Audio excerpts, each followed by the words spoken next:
So ఇందాక already PO గారు దాదాపు అన్ని అంశం పైన వివరించారు. సో ఫస్ట్ టైం మనం ఇది అధికారంగా ఫస్ట్ టైం చేస్తున్నాం కాబట్టి చాలా ఘనంగా జరగాలి. సో దాంట్లో మన తరఫు నుంచి కానీ తర్వాత మీ తరఫు నుంచి కానీ కూడా మంచిగా కోఆపరేషన్ అయితేనే మనం ఈ ప్రోగ్రామ్ మంచిగా చేయగలుగుతాం. సో ఆనాడు మన ప్రోటోకాల్ ప్రకారం కూడా అందరికీ ఇన్వైట్ కూడా చేయడం జరుగుతుంది. ఇది జస్ట్ ఇందర్వెల్లి ప్రోగ్రామ్ మాత్రమే కాదు, ఇది జిల్లా ప్రోగ్రామ్.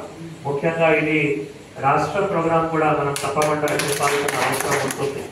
సో అందరికీ ఆహ్వానిస్తున్నాము, అందరికీ కూడా ప్రోటోకాల్ ప్రకారం కూడా ఇన్వైట్ కూడా చేస్తాము. సో అందరూ కలిసిగా ఈ ప్రోగ్రామ్ సక్సెస్ఫుల్ గా చేయాలి. ముఖ్యంగా అరేంజ్మెంట్స్ గురించి ఆల్రెడీ ఇంతకుముందు ఎమ్మెల్యే గారు కూడా మీతో కలిసి ఇన్స్పెక్షన్ చేశారు. ఈ రోజు నేను పిఓ గారు, ఇంతకుముందు ఎస్పీ గారు కూడా ఒక్కసారి ఇన్స్పెక్షన్ చేశారు. సో మనం ఇన్ఫ్రాస్ట్రక్చర్ ఇంప్రూవ్మెంట్ చాలా వరకు ఇక్కడ మనం స్తూపం దగ్గర అయింది. ఇందాక చెప్పినట్టు ఇది ఇంకా కూడా మంచిగా జరగాలి. సో మనం ఇప్పుడు ఇనాగరేషన్ చేయడానికి ఇంకా టైం ఉంది. ఎందుకంటే ఒకటే ఇక్కడ గ్రీనరీ చాలా ఇంపార్టెంట్. అది మనం ఈ వర్షాకాలం సీజన్ లో మంచిగా గ్రీనరీ కూడా డెవలప్ చేస్తాం. దీంతో పాటు మళ్ళీ ఇక్కడ వాటర్ సౌకర్యం కూడా ఇంపార్టెంట్, అది కూడా ప్రొవైడ్ చేస్తాం. తర్వాత ఇంకొకటి ఎలక్ట్రిసిటీ. అంటే ఈ 3 ఐటమ్స్ చాలా అర్జెన్సీ, చాలా ఇంపార్టెంట్ ఉంది. ఈ కంప్లీట్ చేసిన తర్వాతనే మనం ఇక్కడ ఇనాగరేషన్ చేయడానికి సిద్ధంగా ఉంటాం. అది మోస్ట్లీ 1 to 2 months, ఎందుకంటే వర్షాకాలం అయిన తర్వాతనే మనం ప్లాంటేషన్ చేయొచ్చు. కాబట్టి అది మనం ఇట్లానే ప్లాన్ చేసి మళ్ళీ Andhra Pradesh district in charge minister madam కూడా దృష్టిగా తీసుకొని వెళ్ళి మళ్ళీ ఇనాగరేషన్ కూడా చేస్తాం.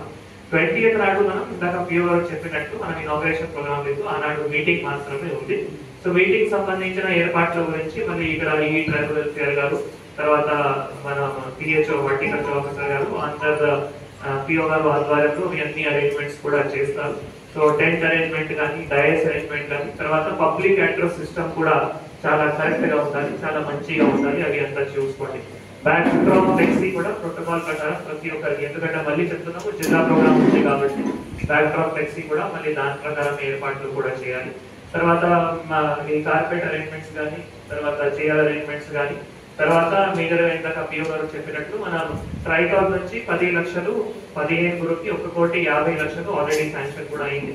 సో అది కూడా పిఓ గారు ఆ 17 కుటుంబాలకు సంబంధించిన ఎవరైతే మెంబర్స్ ఉన్నారో వారితో కూడా డిస్కస్ చేసి ఆనాడు 5-6 యూనిట్స్ కూడా ఇక్కడ మళ్ళీ మేడం చేతున్నారు, వారికి కూడా హ్యాండ్ ఓవర్ చేస్తాం. మిగతా యూనిట్స్ కూడా త్వరలోనే గ్రౌండ్ అయిపోతాయి. ఇందిరమ్మ ఇల్లు సంబంధించిన కూడా మొన్ననే నేను ప్రతి ఒక్క కుటుంబం సభ్యురాలతో కూడా వారితో కూడా మీటింగ్ పెట్టడం జరిగింది. ఉన్నారా దాంట్లో ఎవరైనా ఉన్నారా? ఇక్కడ ఆనాడు వచ్చారు కలెక్టరేట్, సో రాలేదు. సో వారితో కూడా నేను మీటింగ్ పెట్టి మళ్ళీ వాళ్ళ సూచన మేరకు వారు ఎక్కడ ఇల్లు కడతారో అక్కడనే వాళ్ళకి మళ్ళీ ఎండి గారితో పర్మిషన్ తీసుకొని వాళ్ళకి మొబైల్ యాప్ ద్వారా పంచాయత్ సెక్రటరీ మార్కౌట్ ఇచ్చారు. సో 15లో 13కి మార్కౌట్ కంప్లీట్ అయినాయి. ఒక్క పర్సన్ అంటే ఒక ఫ్యామిలీ పర్సన్ అది డెత్ అయింది. అండ్ ఇప్పుడు పెళ్లి ఉంది కాబట్టి ఇప్పుడు కొద్ది రోజుల తర్వాత మళ్ళీ గ్రౌండ్ చేస్తారు. ఇంకొక సూచన ఇస్తున్నాము, మన జిల్లాలో ఇట్లా 52 బేస్మెంట్స్ కంప్లీట్ అయినాయి. వాళ్ళకి ఈ రోజు లోపల మళ్ళీ ప్రభుత్వం నుంచి 1,00,000 రూపాయలు కూడా బేస్మెంట్ కి వాళ్ళ అకౌంట్ లో జమ అవుతున్నాయి. సో ఇది కూడా ప్రభుత్వం ఒక ప్రాసెస్ స్టార్ట్ చేశారు కాబట్టి ఈ 13 కుటుంబం కూడా ఇక్కడ ఎంపీడీ గారు కూడా ఉన్నారు.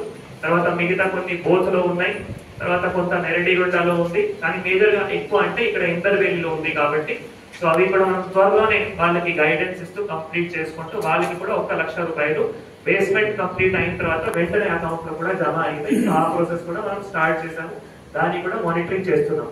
తర్వాత ఇక్కడ ముసునూరులో మనం ఏవైతే హౌస్ సైట్ కూడా ఇవ్వడం జరిగింది. సో దాంట్లో కూడా మొన్ననే ఎలక్ట్రిసిటీ పోల్ సంబంధించిన శాంక్షన్ కూడా ఇచ్చాము, అది కూడా కంప్లీట్ అవుతున్నాయి. వాటర్ సౌకర్యం కూడా కోసం శాంక్షన్ ఇచ్చాము, అది కూడా త్వరలోనే కంప్లీట్ అవుతాయి. ఇంకా అక్కడ కొద్దిగా రోడ్ సంబంధించిన కూడా గ్రావెల్ రోడ్ సంబంధించిన కూడా మాకు నిన్న ఎంపీడీ గారు సబ్మిట్ చేశారు, అది కూడా శాంక్షన్ ఇస్తూ అక్కడ ఓన్లీ 2 కట్టడానికి ఇప్పుడు సిద్ధం ఉన్నారు. మిగతా 11 ఎవరైతే ఉన్నారో వాళ్ళ ఊర్లో కడుతున్నారు. సో అన్ని మన తరఫు నుంచి ఉన్న అన్ని శాంక్షన్స్ కానీ, అన్ని అరేంజ్మెంట్స్ కానీ ఇందిరమ్మ ఇల్లు సంబంధించిన కూడా పూర్తి చేయడం జరిగింది, మీ అందరికీ తెలియజేస్తున్నాం. కానీ ఇక్కడ కొంత ఏదో డిస్టర్బెన్స్ కూడా ఉంది. సో ఇక్కడ ఎవరైతే పెద్దలు ఉన్నారు, మనం గౌరవనీయులు సీఎం గారు అక్కడ చాలా ప్రతిష్టాత్మకమైన అక్కడ వారికి సైట్ ఇవ్వడం జరిగింది కాబట్టి అవి తప్పకుండా ఒక మోడల్ ఫ్యూచర్ లో అక్కడ ఒక మోడల్ కాలనీ ఉండాలి. 1 by 1 మనం శాంక్షన్ ఇస్తూ అక్కడ ఒక మోడల్ కాలనీ కూడా ఎస్టాబ్లిష్ చేయాలి. దాంట్లో మీ అందరి సహకారం కూడా కావాల్సిన ఉంటుంది, మీకు తెలియజేస్తున్నాం.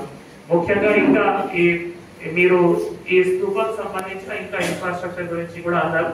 తర్వాత ఇందాక సబ్ కలెక్టర్ గారు కూడా మంచి సజెషన్ ఇచ్చారు. అయితే మనం ఫ్యూచర్ లో ఇట్లా ఒకటి మనం ఈ ప్లేస్ యాక్చువల్గా ఒక మ్యూజియం కమ్ మీటింగ్ ప్లేస్ అట్లా ఉండాలి. ఇక్కడ వచ్చిన వాళ్ళు ఎవరైనా ఇక్కడ గ్రీనరీ అవుతాయి, ఇక్కడ వచ్చి దర్శనం చేసుకోవడం, తర్వాత కొద్దిగా కూర్చోవడం, తర్వాత ఇక్కడ కూడా ఇట్లా మ్యూజియం చూసుకొని వెళ్ళిపోవడం, అంటే ఫ్యూచర్ లో అట్లా అవ్వాలి. సో మీరు కూడా ఇప్పుడు ఈ గారు ఇప్పుడు వాళ్ళ కంట్రోల్లో ఉన్నాయి, ఐటీడీ కంట్రోల్లో ఉన్నాయి. వాళ్ళు కంప్లీట్ చేసిన తర్వాత మళ్ళీ కమిటీకి హ్యాండ్ ఓవర్ చేస్తారు. కమిటీకి హ్యాండ్ ఓవర్ అయిన తర్వాత మీరు ఇట్లా డిసైడ్ చేసుకొని చిన్న మెయింటెనెన్స్ కోసం మీరు ఏం చేసుకోవచ్చు అంటే, ఇప్పుడు ఇందాక అన్నారు ఒక వాచ్మెన్ ఉండాలి, ఒక 2 వాచ్మెన్ ఇట్లా ఉండాలి, కొద్దిగా గ్రీనరీ చూసుకోవడానికి, లేదు ఇంకా చిన్న చిన్న ఏర్పాట్లు చేయడానికి. సో మీరు కూడా అంటే ఇప్పుడు వచ్చిన వాళ్ళకి మనం ఏమైనా చిన్న 1 రూపీసా 5 రూపీసా ఏమైనా ఫీ కలెక్ట్ చేయొచ్చా చేయాలా, మీరు డిసైడ్ చేయండి, మా సజెషన్. అయితే దాంట్లో కొంత మెయింటెనెన్స్ అమౌంట్ మీకు వస్తే మరి దాంట్లో మీరు ఇక్కడ 2 పర్సన్స్ కి కూడా పెట్టచ్చు. తర్వాత ఇక్కడ చిన్న పెద్ద వర్క్స్ అంటే తప్పకుండా నేను కానీ పిఓ గారు 100% శాంక్షన్ చేయాలి. కానీ చిన్న వర్క్స్ కి ఇట్లా ఒక మెయింటెనెన్స్ కార్పస్ కూడా మెయింటైన్ చేసి, మెయింటెనెన్స్ అయితే ఏమైనా చిన్న ఎక్కడైనా డ్యామేజ్ అయితే కూడా మనం ఈజీగా కంప్లీట్ కూడా చేసుకోవచ్చు. అంటే అది ఒకటి మా సజెషన్. అది ఎప్పుడు అంటే మీకు ఈ గారు నుంచి కమిటీకి హ్యాండ్ ఓవర్ అయిన తర్వాత, అప్పటి వరకు అంతా చూసుకోవడానికి మొత్తం మాది ఉంటుంది. ఇప్పుడు గ్రీనరీ కూడా ఈ గారు పెడతారు. సో మీకు హ్యాండ్ ఓవర్ చేసే వరకు అక్కడ వాటరింగ్ కానీ మెయింటెనెన్స్ కానీ అది ఈ గారే చేయాల్సిన ఉంటుంది. అది ఒకటి మీకు సజెషన్ చేస్తే, మళ్ళీ ఒక మోడల్ గా ఇక్కడ ఒక మోడల్ స్థూపం, అక్కడ ఒక మోడల్ కాలనీ, ఇక్కడ మన తప్పకుండా 2 అట్లా విషయాల్లో కూడా మీకు సహకారం కూడా మనం ఇస్తాము, మీరు కూడా మాకు సహకారం ఇవ్వాలి. ఇందాక మీరు రిప్రజెంటేషన్ లో కూడా మాకు చెప్పారు. సో దాట్ నేను ఎవరు డిస్కస్ చేసి తప్పకుండా శాంక్షన్స్ కూడా ఇస్తాము, మీకు తెలియజేస్తున్నాము. ముఖ్యంగా ఇప్పుడు మన ఆనాడు గ్యాదరింగ్ కూడా మీరు ప్లాన్ చేస్తున్నారు. సో గ్యాదరింగ్ గురించి కూడా మీరు ఎంతమంది గ్యాదర్ చేస్తారు దాన్ని కూడా కరెక్ట్ గా ప్లాన్ కూడా చేయండి. దాని ప్రకారం మనం ఇక్కడ పక్కన భోజనం అరేంజ్మెంట్స్ కూడా చేయాల్సిన ఉంటుంది. సో ప్రతి ఒక్కరు ఎవరైతే వస్తారో వాళ్ళకి పక్కనే మళ్ళీ మోడల్ స్కూల్లో భోజనం అరేంజ్మెంట్స్ కూడా ఉంటాయి.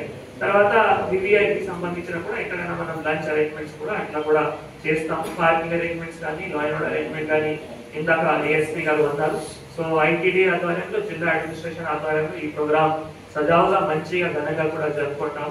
ఎక్కడైనా ఏమైనా చిన్న గ్యాప్ లేకుండా మీ అందరి కోఆపరేషన్ తో ఈ ఫస్ట్ టైం ఆఫీషియల్ గా చేస్తున్నాము. ఇట్లానే ప్రతి సంవత్సరం కూడా ఈసారి ఏ విధంగా చేస్తాము దానికి మళ్ళీ నెక్స్ట్ ఇయర్ మనకి అట్లానే కంటిన్యూ చేయడానికి, ఇంకా మంచి చేయడానికి కూడా అవకాశం ఉంటుంది. సో అందరూ మీరు కలిసిగా, కమిటీ సభ్యురాలు కానీ, జిల్లా మేరీ గారు కానీ, అందరూ కూడా కలిసిగా ఈ ప్రోగ్రామ్ ని కూడా సక్సెస్ఫుల్ గా చేయాలి. మీరు అందరూ కూడా ఈ రోజు ఇక్కడికి వచ్చినందుకు, మీ సమస్యలు కూడా మాకు తెలియజేసినందుకు మీ అందరినీ కూడా ధన్యవాదాలు తెలియజేస్తున్నాను.